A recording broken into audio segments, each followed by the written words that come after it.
Hello guys, magandang hapon sa inyo lahat. Ito si Mike Padua at nakatuloy tayo sa ating pinaka-latest weather analysis ng Good Friday hanggang Easter Sunday, Abril 7 hanggang 9, 2023. Ito po ang ating Tagalog version, pinaglilingkod sa inyo ng Typhoon 2000 at ang Naga College Foundation Typhoon Preparedness Center. Umpisa natin ang update. Ito ang latest GovSat na ginawa natin kahapon. At nakita po natin, meron po tayong mahinang hanging hilagang silangan o mahinang amihan dito po sa Kabikulan at Silangang Kabisayaan. Bibigay po ito ng tuyong panahon na may konting hangin. At ang temperatura natin ay pwede umabot na hanggang 32 ang taas ng sentigrado. At ang heat index ay pwede umabot ng 42 o 43. Kaya huwag niyong kalimutan, mag-inom ng maraming tubig. Halos ang buong bansa ay magiging mainit. At since pumasok tayo sa tagtuyo, yung tinatawag na summer season, wala naman talagang summer season sa Pilipinas, hot dry season naman po ang tawag na yung segment po ng buwan ng Abril hanggang Mayo. At meron po tayong binabantay na yun na nagiging aktibong sama ng panahon. Ito po si LPA 90W na namuo sa nakalipas na 48 oras. At binabantayan po natin ito dahil po may posibilidad na lalapit po ito sa silangan bahagi po ng Pilipinas, lalo po sa may silangang dagat ng Bicol Region at silangang Kabisayaan.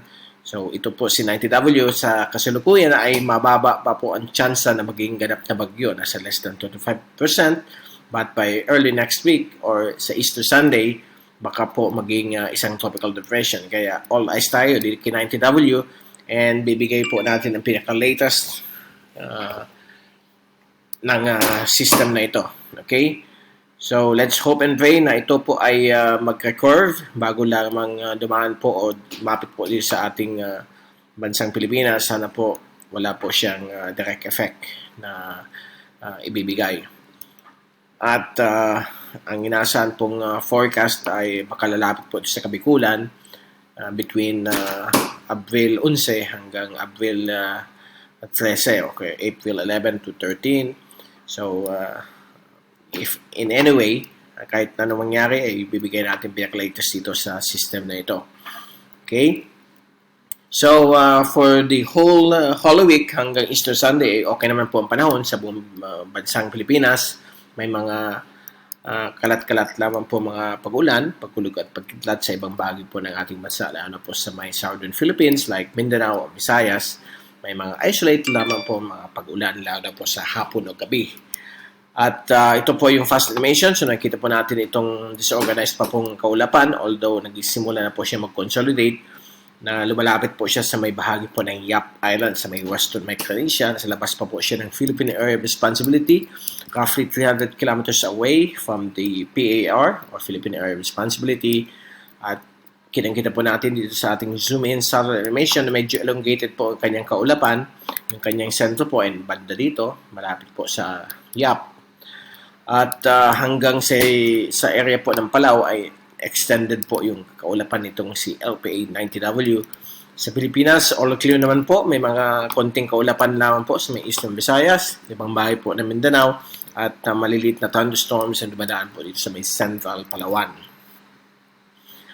At ito po yung forecast ng hangin at pressure mula sa dalawang reliable computer models para makita ninyo kung saan ang inaasahan pong pagtahak nitong si LPA 90W. At medyo 50% ang probability na baka maging ganap na bagyo po ito. But hindi pa po natin alam kung saan talaga direkta ang tahak niya. Okay? Let's hope na mag-record po siya. Dahil kung check natin yung European model, ito po yung ECMWF, ay kita po natin na pagdating po ng Easter Sunday, ito po ay papasok ng Philippine Area of Responsibility bilang isang aktibong LPA or even a tropical depression. And sa Monday, April 10, ay lalapit na po sa may eastern coastal waters po ng Samar.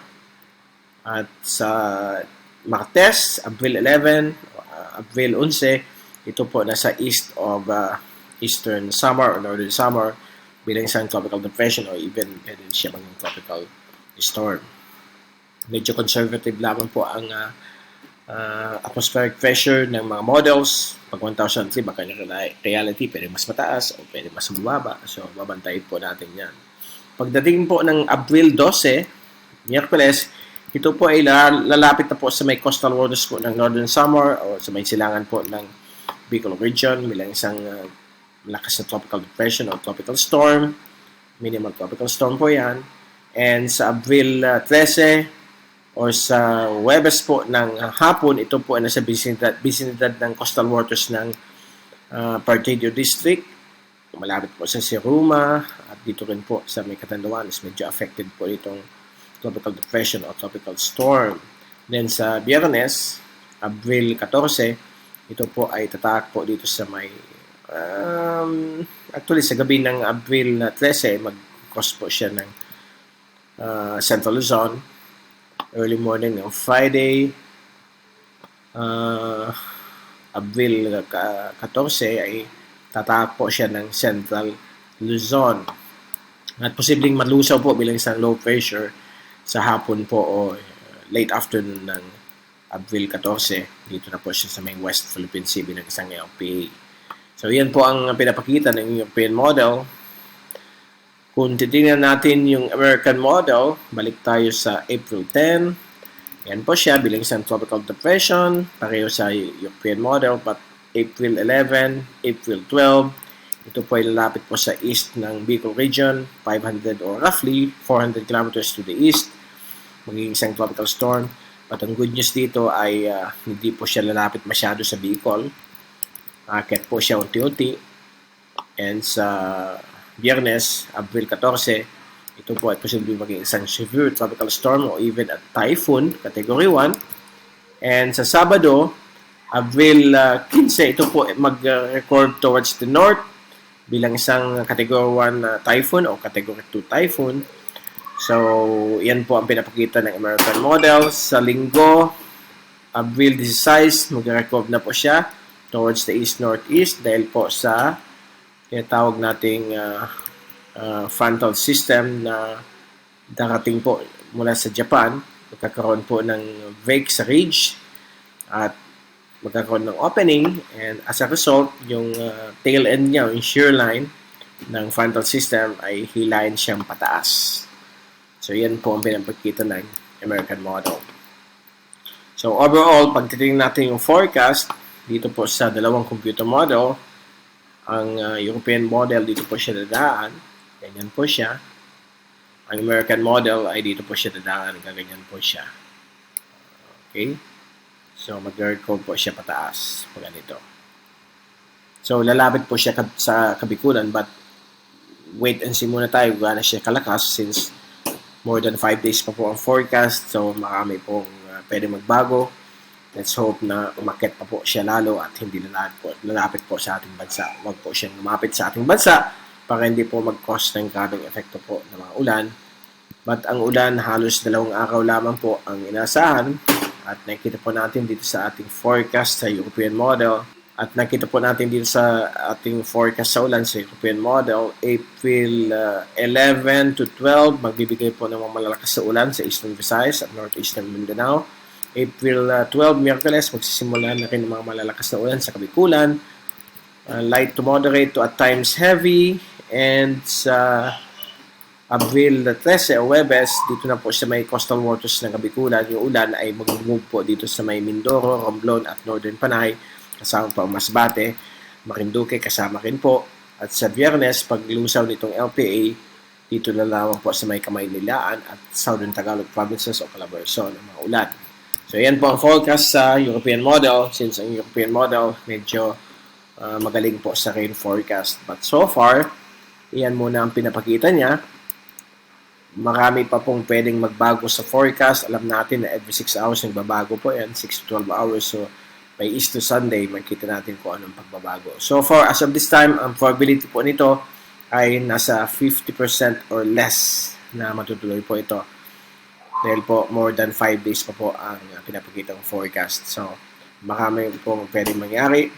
So, we will keep you updated probably this Easter Sunday para ibigay natin sa inyo pinaka-latest po itong si LPA 90W At bago tayong paalam, ito yung Global Tropics Hazards Outlook ng Climate Prediction Center ng NOAA.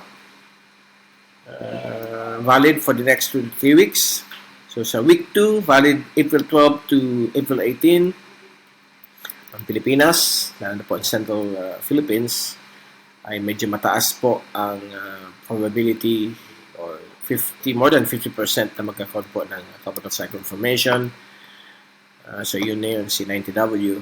Week 3 ay magiging normal po ang panahon ulit, dry conditions sa ating bansa, April 19 to April 25.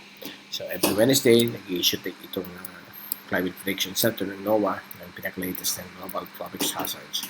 So, dyan muna natin, tinatapos ng ating update. We will be back, o babalik tayo na yung darating na linggo, Easter Sunday, pakibigay sa inyo ang pinaka-latest sa ating panahon.